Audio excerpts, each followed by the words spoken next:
Hi everyone, welcome back to my channel. ಇವತ್ತು ನಾವು ರುಚಿಯಾಗಿರೋಂತಹ ಬೆಣ್ಣೆ ಮುರುಕು ಮಾಡೋದು ಹೇಗೆ ಅಂತ ನೋಡೋಣ. ಆಯಿತಾ? ಕ್ರಿಸ್ಪಿಯಾಗಿ ಬರುತ್ತೆ, ತುಂಬ ಚೆನ್ನಾಗಿರುತ್ತೆ. ಆದರೆ ಅಳತೆ ಪರ್ಫೆಕ್ಟಾಗಿ ಹಾಕ್ಕೋಬೇಕು. ಏನೇನು ಬೇಕು ಅಂತ ಹೇಳ್ತೀನಿ ನೋಡಿ. ಇವಾಗ 1 ಕಪ್ಪು ಕಡಲೆಪಪ್ಪು, ಬ್ಯಾಡಗೆ ಮೆಣಸಿನ್ಕಾಯಿ, ಚಿಕ್ಕಬಳ್ಳಾಪುರಕಾಯಿ ಮಿಕ್ಸು, ಖಾರಕ್ಕೆ ಎಷ್ಟು ಬೇಕೋ ಅಷ್ಟು ಚಿಕ್ಕಬಳ್ಳಾಪುರಕಾಯಿ ಹಾಕ್ಕೋಬೇಕು. ಇದನ್ನು ಚೆನ್ನಾಗಿ ನುಣ್ಣಗೆ ಪೌಡರ್ ಮಾಡ್ಕೋಬೇಕು. ತರಿಯಾಗಿರಬಾರ್ದು, ನುಣ್ಣಗಿರಬೇಕು. ನೋಡಿ, ಈ ಕನ್ಸಿಸ್ಟೆನ್ಸಿ ಇರಬೇಕು.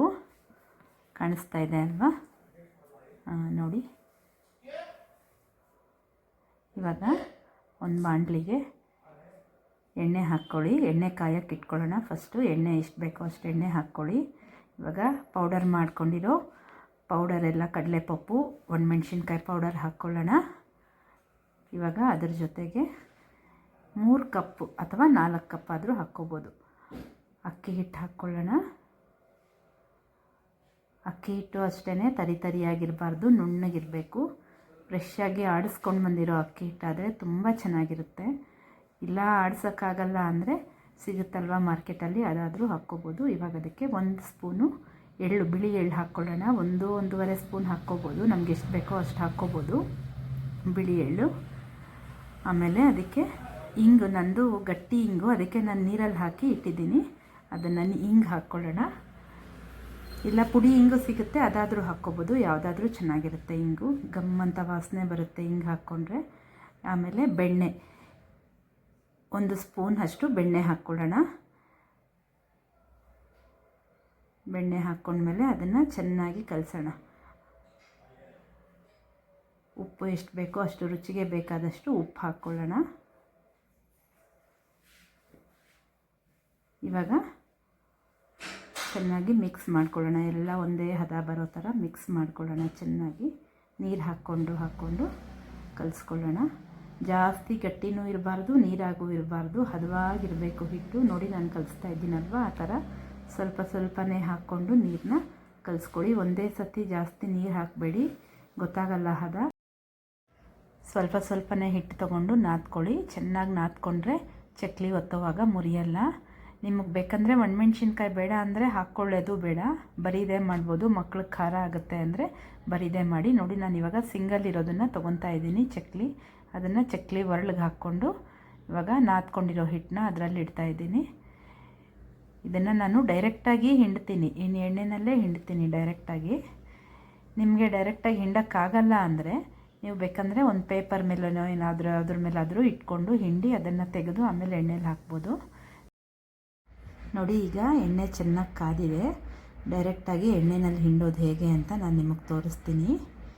ಎಣ್ಣೆ ನೋಡಿ ಚೆನ್ನಾಗಿ ಕಾದಿದೆ. ಇವಾಗ ನೋಡಿ, ಇಟ್ಕೊಂಡು ಹುಷಾರಾಗಿ ಹಿಂಡಬೇಕು.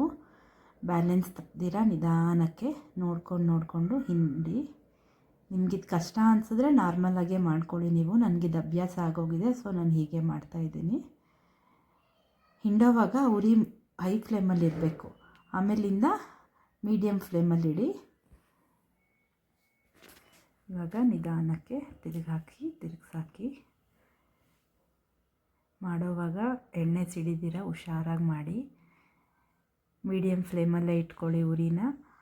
ನಿಧಾನಕ್ಕೆ ಅದು ಬೇಯುತ್ತೆ, ಚೆನ್ನಾಗಿ ಬೇಯುತ್ತೆ. ಅದು ಚೆನ್ನಾಗಿ ಬೇಯಬೇಕು, ಗರಿಯಾಗಿ ಬರುತ್ತೆ. ಆವಾಗ ಚೆನ್ನಾಗಿ ಬೆಂದರೆ ನೋಡಿ, ಬಬಲ್ಸ್ ಬರ್ತಾ ಇರುತ್ತೆ. ಯಾವಾಗ ಬಬಲ್ಸ್ ಸ್ಟಾಪ್ ಆಗುತ್ತೋ ಆವಾಗ ಚೆನ್ನಾಗಾಗಿದೆ ಅಂತ ಅರ್ಥ.